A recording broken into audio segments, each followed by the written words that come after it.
manafina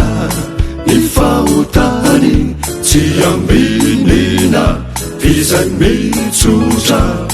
ka mafoy azy no azo famindrapo zay manafina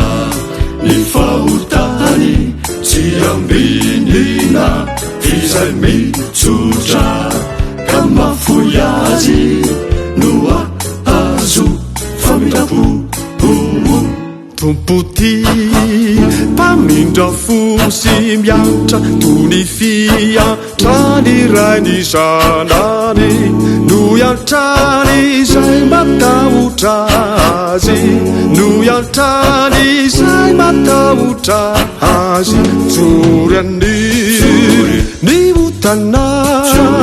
ny eloka ny ditranao tsoryany ny otana ny eloka ny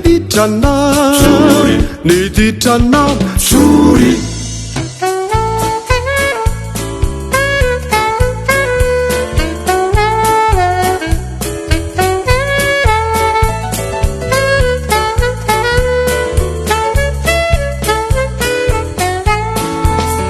zay manafina ny fahotany tsy ambinina fizay mitsotra ka mafoy azy no azo famindrapo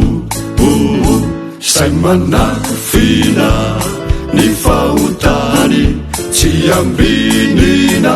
fizay mitsotra ka mafoy azy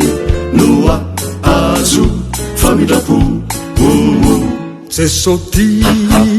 mpamonjy ny mpanota indromana totry zao ny tanany kazamana mafiny fonavizao kazamana mafiny fonavizao tsoryany ny otana ny eloka ny otana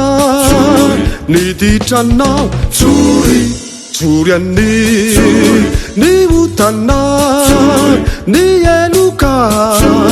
ny ditranao tsoryany ny otana ny eloka ny ditranao